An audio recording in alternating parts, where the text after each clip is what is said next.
ವಿಶೇಷ ಕಾರ್ಯಕ್ರಮಕ್ಕೆ ಸ್ವಾಗತ. ನಾನು ಪ್ರತಿಮಾ ಭಟ್.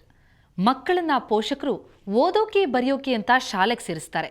ಆದರೆ ಚೀನಾದಲ್ಲಿ ಮಾತ್ರ ಬಹುತೇಕ ಮಕ್ಕಳು ಸೇರೋದೇ ಸರ್ಕಸ್ ಶಾಲೆಗೆ. ಆಕ್ರೋಬ್ಯಾಟಿಕ್ಸ್ನಂತಹ ಕಷ್ಟಕರ ಕಸರತ್ತುಗಳುಳ್ಳ ಸರ್ಕಸ್ನ ಶಾಲೆಯಲ್ಲಿ ಈ ಮಕ್ಕಳ ಅಭ್ಯಾಸ ಆರಂಭವಾಗುತ್ತೆ. ಆದರೆ ಆ ಟ್ರೈನಿಂಗ್ ಎಂತಹದ್ದು, ಅಲ್ಲಿ ಮಕ್ಕಳು ಪಡುವಂತಹ ಶ್ರಮ ಹೇಗಿರುತ್ತೆ, ಅದೇ ಈ ಹೊತ್ತಿನ ವಿಶೇಷ ಸಾವಿನ ಉಯ್ಯಾಲೆ.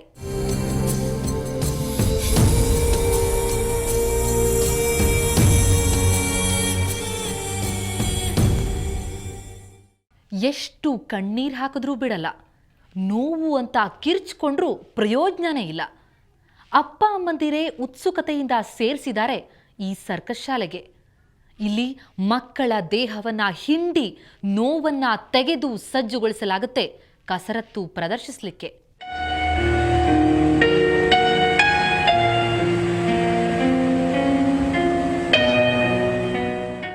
ಈ ಪುಟ್ಟ ಬಾಲಕನಿಗೆ ಅಬ್ಬಬ್ಬ ಅಂದ್ರೂ 9 ಅಥವಾ 10 ವರ್ಷ ವಯಸ್ಸಿರ್ಬೋದು.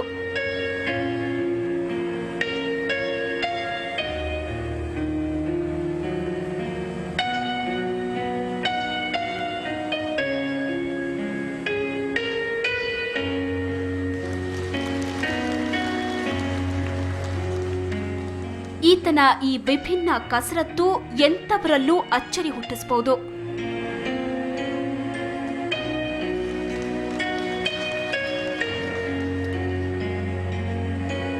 ಮ್ಯೂಸಿಕ್ಗೆ ತಕ್ಕಂತೆ ದೇಹವನ್ನ ಹಾವಿನಂತೆ ಬಾಗಿಸೋ ಈತನ ಕಸರತ್ತು ನೋಡ್ತಿದ್ರೆ ಮಾತೇ ಹೊರಡೋದಿಲ್ಲ.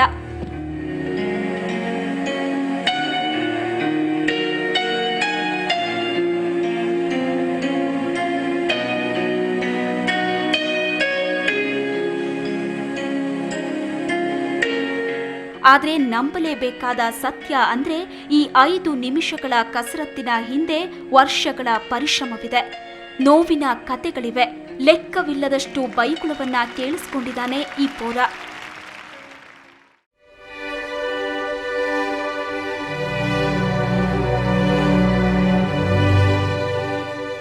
ಇದು ಒಬ್ಬಿಬ್ಬರ ಕಥೆಯಲ್ಲ, ಈ ಸರ್ಕಸ್ಸೇ ಹಾಗೆ. ಏರೋಬ್ಯಾಟಿಕ್ಸ್ ವ್ಯಾಯಾಮಕ್ಕೆ ಸುಮಾರು 2000 ವರ್ಷಗಳ ಇತಿಹಾಸವಿದೆ ಚೀನಾದಲ್ಲಿ. ಇಲ್ಲಿ ಪ್ರದರ್ಶನಗೊಳ್ಳೋ ಬಹುತೇಕ ಸರ್ಕಸ್ ಶೋಗಳಲ್ಲಿ ಹೆಚ್ಚು ಗಮನ ಸೆಳೆಯೋದು ಪ್ರಾಣಿಗಳಲ್ಲ, ಬದಲಿಗೆ ಮುಗ್ಧ ಮಕ್ಕಳು. ಮಕ್ಕಳಿಗೆ ತಯಾರಿ ಕೊಡಲು ರಸ್ತೆಗೊಂದು ಸರ್ಕಸ್ ಶಾಲೆಗಳಿವೆ ಚೀನಾದಲ್ಲಿ.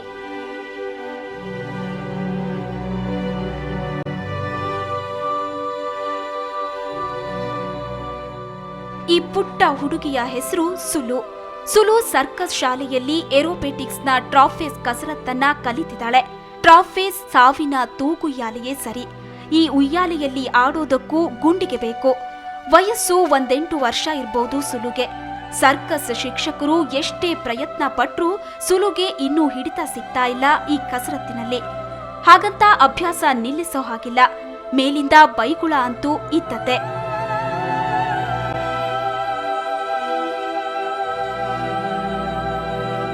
ಈ ಸರ್ಕಸ್ ಶಾಲೆಯಲ್ಲಿ ಅಕ್ಷರ ಕಲಿಕೆಯೂ ಇರುತ್ತೆ. ಅಂದಹಾಗೆ ಇವರು ಚೀನಾದಲ್ಲಿ ಮುಂಬರೋ ಅತಿ ಮುಖ್ಯ ಸರ್ಕಸ್ ಸ್ಪರ್ಧೆಯೊಂದರಲ್ಲಿ ಭಾಗವಹಿಸಲು ಈ ತಯಾರಿ ನಡೆಸುತ್ತಿದ್ದಾರೆ. ಗೆಲುವು ಈ ಶಾಲೆಗೆ ಪ್ರತಿಷ್ಠೆಯ ಪ್ರಶ್ನೆಯೂ ಆಗಿದೆ. ಏರೋಬ್ಯಾಟಿಕ್ಸ್ ಬಳಸಿ ಮಾಡೋ ಫ್ಲೈಯಿಂಗ್ ಟ್ರಾಫೇಸ್ ಕಸರತ್ತು ಅಷ್ಟು ಸುಲಭವಾಗಿ ಮಾಡುವಂತ ಸರ್ಕಸ್ ಅಲ್ಲವೇ ಅಲ್ಲ. ಬಾಲಕಿ ಸುಲು ಇದಕ್ಕೆ ಇನ್ನೂ ಹೊಂದಿಕೊಂಡಿಲ್ಲ. ಇತ್ತ ಶಾಲೆಯ ತರಬೇತುದಾರರಿಗೆ ಆತಂಕ ಶುರುವಾಗಿದೆ. ಕಾರಣ ಆಕೆ ಸೇಫ್ಟಿ ರೋಪ್ಗಳನ್ನ ಹಾಕಿಕೊಂಡ್ರೂ ಟ್ರಾಫೇಸ್ಗೆ ಸ್ಪಂದಿಸುತ್ತಿಲ್ಲ. ಆದರೆ ಸೇಫ್ಟಿ ರೋಪ್ ಹಾಕೊಂಡು ಸ್ಪರ್ಧೆಯಲ್ಲಿ ಭಾಗವಹಿಸುವಂತಿಲ್ಲ.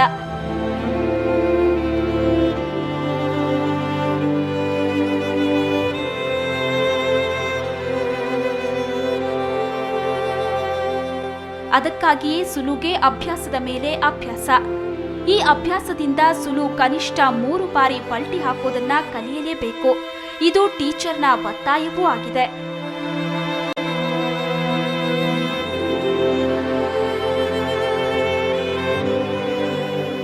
ತಮಾಷೆ ಅಂದ್ರೆ ಸುಲು ಒಬ್ಬಳೇ ಅಲ್ಲ, ಇಲ್ಲಿ ಅನೇಕರದ್ದು ಇದೇ ಕತೆ. ದೇಹದಂಡನೆ ಇಲ್ಲಿ ಅನಿವಾರ್ಯ ಪಾಠ, ಅದರಾಚೆಗೆ ಬೆವರು ಹನಿಗಳು ಮಾತ್ರ.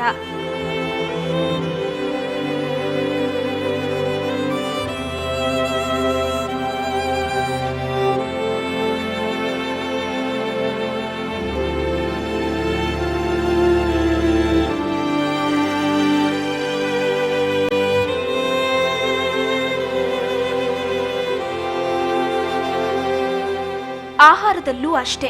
ಇಷ್ಟವಾದ ತಿನಿಸುಗಳ ಬಗ್ಗೆ ಚರ್ಚೆ ಮಾತ್ರ. ತಿನ್ನೋದು ಹಾಸ್ಟೆಲ್ನಲ್ಲಿ ಕೊಡಲಾಗೋ ಫ್ಯಾಟ್ಲೆಸ್ ಪೌಷ್ಟಿಕ ಆಹಾರವನ್ನೇ. ಸುಲು ಹಾಗೆಯೇ ಕಸರತ್ತು ಕಲಿಯಲು ಬಂದವರಲ್ಲಿ ಈ ಬಾಲಕನೂ ಒಬ್ಬ. ಹೆಸರು ಕೆ ಯಾಂಗ್ ಎಂದು. ಪಾಪ ಯಾಂಗ್ ಮೇಲೆ ಗಂಭೀರ ಆರೋಪ ಬಂದಿದೆ. ಅದೇನು ಅಂದ್ರೆ ಕಳೆದ ವಾರಕ್ಕಿಂತ ಈಗ ತೂಕ ಹೆಚ್ಚಿಸಿಕೊಂಡು ಪರದಾಡ್ತಾ ಇದ್ದಾನೆ ಅನ್ನೋದು. ಇದರ ಬಗ್ಗೆ ದೂರು ನೀಡೋಣ ಅಂದ್ರೆ ಯಾಂಗ್ನ ತಂದೆ ತಾಯಿ ಇಬ್ಬರು ಮಾತು ಬಾರದ ಮೂಕರು.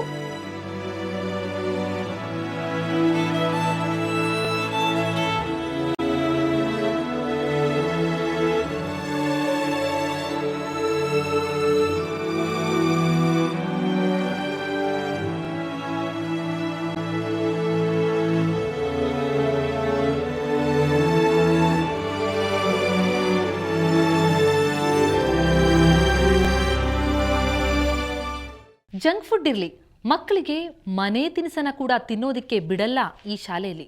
ಹಾಗೇನಾದರೂ ರಜೆಯಲ್ಲಿ ಮನೆಯಲ್ಲಿ ಸಖತ್ತಾಗಿ ತಿಂದು ಬಂದರೆ ಶಿಕ್ಷೆ ಗ್ಯಾರಂಟಿ. ಆ ಶಿಕ್ಷೆ ಹೇಗಿರುತ್ತೆ ಗೊತ್ತಾ? ನೋಡೋಣ ಒಂದು ಬ್ರೇಕ್ನ ನಂತರ.